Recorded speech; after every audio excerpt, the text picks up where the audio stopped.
안녕하세요, 랜스타입니다. 오늘은 이 방문 손잡이를 하나 소개드려 가져왔어요. 일반 방문 손잡이처럼 보이지만 자세히 보면 손잡이 쪽에 뭔가 동그란 버튼 하나 있습니다. 이 버튼은 바로 지문 인식이에요. 문을 닫고 열려면 열리지가 않아요. 이 지문 버튼에다가 손을 올려두면 문이 열리죠. 보통 일반적인 문 같은 경우에는 밖에서 열면 이런 식으로 레치가 움직여요. 움직이면서 문을 열 수 있게 되는 거죠. 하지만 문 안쪽에서 이런 식으로 잠그게 되면 아예 돌아가지가 않습니다. 이 레치가 작동을 하지 않기 때문에 문을 열 수가 없는 거죠.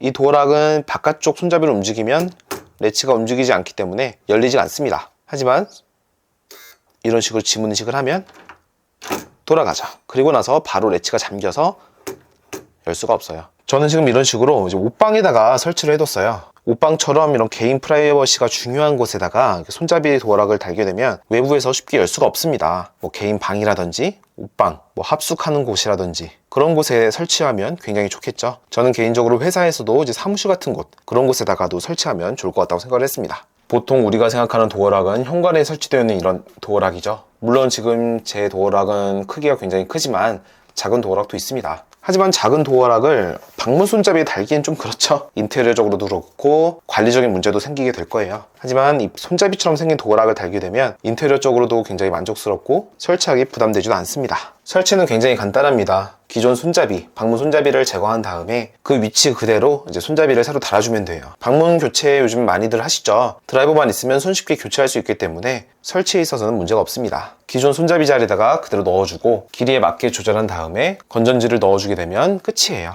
지문 등록하는 방법 소개해 드릴게요. 초기에 설치하게 되면 아무 손가락이나 다 인식을 합니다.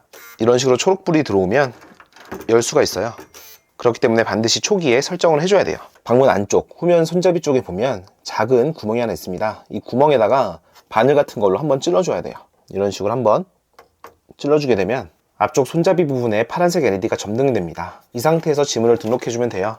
이런 식으로 총 5번을 눌러주면 되고 한 번 등록할 시에 초록색 LED가 점등이 됩니다. 자, 소리가 나면 지문 인식이 끝난 거예요. 그럼 한번 방문을 닫아본 다음에 지금 현재는 열리지 않죠. 레치가 작동이 되지 않는 상황인데 지문으로 인식하고 열립니다. 추가로 지문을 최대 30개까지 등록할 수 있어요. 다시 한번 후면에 있는 버튼을 눌러주고 최초에 등록했던 지문 한번 인식해준 다음에 다른 손가락으로 동일하게 5번 눌러주면 됩니다. 그러면 등록이 끝난 거예요. 엄지로도 열리게 되고 등록한 검지로도 열리게 되죠.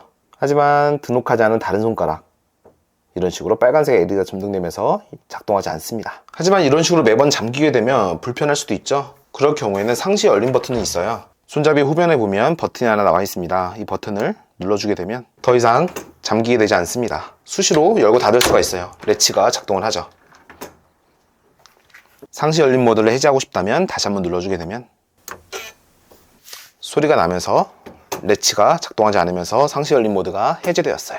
하지만 만약에 이제 지문 인식이 작동하지 않거나 급하게 문을 열어야 되는 경우에는 동봉되어 있는 열쇠를 이용하면 됩니다. 손잡이 측면에 보면 열쇠를 넣을 수가 있어요. 이곳에다 열쇠를 넣어주고 돌려주게 되면 지문 인식 필요 없이 열리게 돼요. 그리고 만약에 이제 건전지가 방전되었을 때 지금 현재 총 4개가 들어가 있는데 2개만 장착한 상태에서 문이 열리지 않죠. 이럴 경우에도 방법이 하나 있습니다. 이 지문 인식 부분 쪽에 보면 안쪽에 타입C 포트가 내장되어 있어요. 이곳에다가 일시적으로 전원을 공급해 줄 수가 있습니다. 지금 현재 아이폰에다가 C2C 케이블을 이용해서 연결을 했고 이 케이블을 손잡이에다가 한번 연결을 해볼게요. 자, 그러면 일시적으로 전원이 잠깐 들어왔어요. 이 상태에서 지문 인식을 해보면 잘 작동하죠.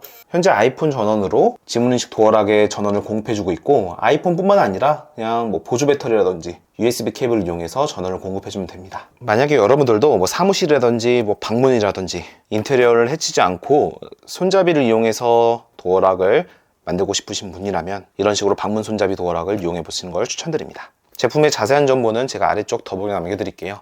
관심 있으신 분도 한번 참고해주세요. 전 다음 영상 찾아뵙도록 하겠습니다. 감사합니다.